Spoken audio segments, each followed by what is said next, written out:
women, LGBT, etc., etc.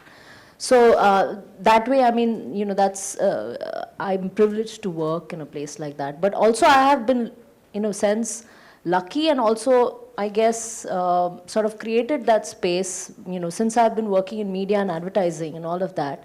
It's a different kind of culture there, right? So while a lot of the daily sexism that happens in corporates does exist, we do get the benefit, I guess, of being a more sort of open workspaces than very, very corporatized environments. And, so I think that way I have been lucky because I've worked in those industries. But I see it every day in other work spaces, where the gender pay gap is very real. There is the pay gap yes, also. the wage gap is very real.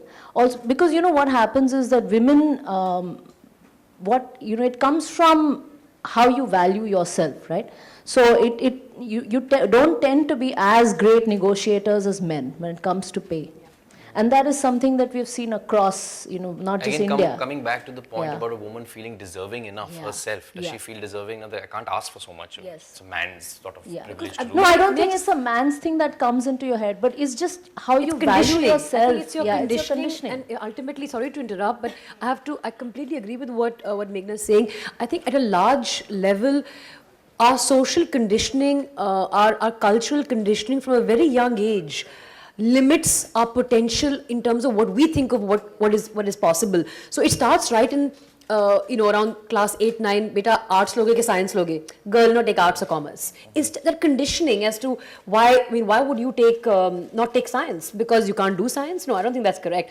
And if there is a two-wheeler that has to be bought, the boy will get the gear wala and the girl will get the non-gear. I mean, once you're riding a bike, you're a rider. Kalki is a big ass rider. All three riders. Once you're riding and the two wheels are in momentum, it's about balance. It's not about changing gears. But these small stereotypical conditionings from a very early age allow you to undervalue yourself because you feel maybe मैं इतने ही काबिल हूँ, this much only I can do, this much, and probably that's what. And actually, it starts even younger. Look at preschoolers. Look at the kind of when you go to give gifts to young children. Typically you go to a gift shop, you'll see the kind of gifts that they recommend you give a girl child as opposed to what you give a boy child.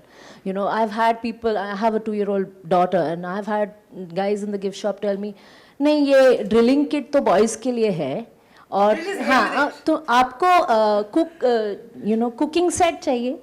So I'm like, no, I don't want to. That's very interesting because, I was on the airport. So I said that she's not that kind of 5-year-old girl. She needs rollerblades or something. Can I get one of those things? Kalki, we'll move on to you. Are you Indian, French? I mean, because you're born here, and I think you may have. When I figure it out, I'll let you know. Okay, Long live identity crisis. I think she's definitely a French-looking girl with an Indian heart. I'm fully Indian, but I'm obviously fully French. I keep saying my skin is white, my heart is brown. I really, I'm born here, brought up here, all my life I've been here. But of course, I've also had like a lot of. So we can safely call you reverse coconut. Yes. That's perfect. Okay. I like it. So tell us, what was it like being, I don't know if that's really a racist sort of remark, but being a white-skinned girl in growing up in India and a woman also. What was it like? Any experiences? I really was this odd kid because I had really blonde hair as a kid and white, and I was in a small village called Periyamudalya Chavadi. So everyone. Even I can't say that. South Indian proper, for me it was. I think as a very young child, I don't remember being discriminated by the other kids. I think it was more the adults and how adults looked at you and separated you. And of course, with puberty and everything, you being the white girl, when my friends and I would go to Kovalam beach or, one of these hippie areas, it was always me who got asked for the drugs or, hit on by the guy because I was, seen as that Baywatch ladki or whatever. They have a reference of what a white girl should be like.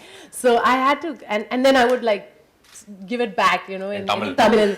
And they would be like, Yopa. Then they'd get even more excited, which was not good. So I had to fight my way through that stereotype. But I think even whatever your skin color, just being a girl, the gaze is so strong in India, the male gaze. You're constantly thinking about how you're stepping out. When I go to New York in the summer, I don't need to wear a bra.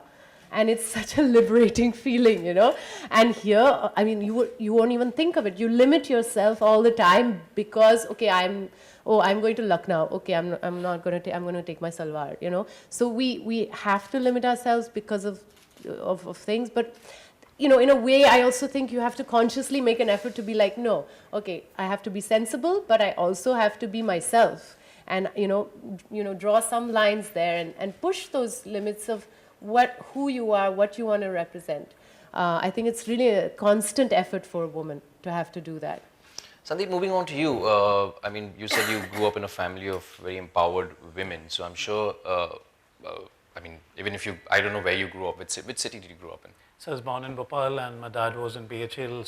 So I mean, but I mean, this is pertaining to the whole country. I mean, you see it all the time, you know, where women are suppressed or an incident, something that you want to talk about, and especially being from an empowered house where you have women who are so powerful, so strong. I grew up with a lot of powerful, strong women around me, and some of the things that used to happen around me used to really bother me. So for me, you know, I would like to give two examples. One was where it's a very positive example, and this